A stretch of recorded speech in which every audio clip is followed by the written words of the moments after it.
আজকের মিশন হলো পাকা তাল। তালের মাথা ফাটিয়ে দেখতে যাচ্ছি এর ভেতরে কী থাকে।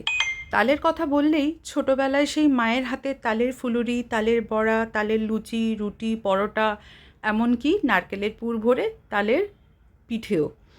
এর যে কী স্বাদ, যে খেয়েছে সেই বুঝতে পারবে। তোমরা অনেকেই এই জিনিসটা জানো কি, বিশেষ করে বাঙালিরা তো জানেই এই জিনিসটা কী, কারণ এই তালের যে কী স্বাদ সেটা বাঙালিরা খুব ভালো করেই জানে। আমার অপোজিট ফ্ল্যাটে একজন বাঙালি ফ্যামিলি থাকে, সেই ভাই আমাকে একটা বাঙালি মার্কেট থেকে দুটো তাল এনে দিয়েছিল। কাজটা একটু কঠিন মনে হলো, মন্দ না, তাই কর্তামশাইকেও বসিয়ে দিয়েছি কাজে। বললাম তালের একটু পাল্পগুলো বের করতে হেল্প করো, তাই সেও বসে গেল। আমি তালের খোসাগুলো ছাড়িয়ে দিচ্ছিলাম, আর কর্তামশাই ঘষে ঘষে তালের পাল্প বের করছিল। বাড়িতে যে গ্রেটারগুলো থাকে তার বড় দিকটা দিয়ে হালকা করে ঘষতে থাকলেই খুব সুন্দরভাবে তালের পাল্প বেরিয়ে যায়। দেখতেই পাচ্ছ কত সুন্দর করে তালের পাল্প বেরিয়ে যাচ্ছে। অথেন্টিক রান্নাবান্না আমি করেই থাকি, আমার খুব ভালো লাগে। তাই এইসব জিনিসগুলো সবসময় অ্যাভেলেবেল হয় না, তাই আমি চেষ্টা করি একবার হলেও বছরে জিনিসগুলো বানাতে।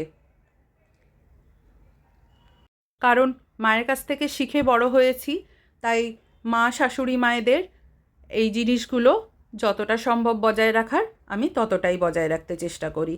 দেখো কত সুন্দর করে তালের পাল্পগুলো বেরিয়ে গেছে। দুটো তাল থেকে দু বাটির মতো পাল্প বেরিয়েছে। এখানেই শেষ নয়, এর নেক্সট স্টেপ দেখাচ্ছি চলো। একটা ছাঁকনি নিয়ে নিয়েছি। এবার ছাঁকনি নিয়ে তার মধ্যে পাল্পটা দিয়ে একটু একটু করে চাপ দিলেই তালটা ছেঁকে বেরিয়ে আসবে। কারণ তালের পাল্পের মধ্যে অনেক থাকে রেশা।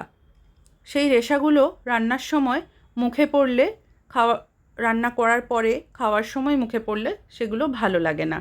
কিন্তু এইভাবে যদি একটু ছেঁকে নাও তাহলে খুব সহজেই রান্না করার পরে মুখে আর পড়বে না, আর খুব ভালো লাগবে। দেখো খুব সহজেই কিন্তু তালের পাল্পটা ছাঁকা হয়ে গেছে, আর রেশাগুলো ফেলে দিয়েছি। নেক্সট স্টেপ হলো তালটা একটু ধীরে করে গ্যাস দিয়ে, সিম গ্যাসে 10 মিনিট মতো একটু জাল দিয়ে রাখবে।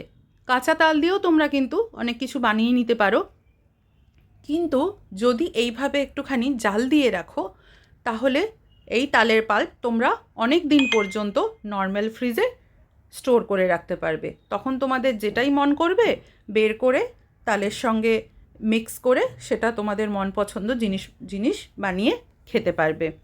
আমিও এইভাবে একটা এয়ারটাইট কন্টেনারের মধ্যে নিয়ে এটা ফ্রিজের মধ্যে রেখে দিয়েছি। এরপরে যে রেসিপিগুলো আমি বানাতে থাকবো তোমাদের সাথে শেয়ার করব। টাটা।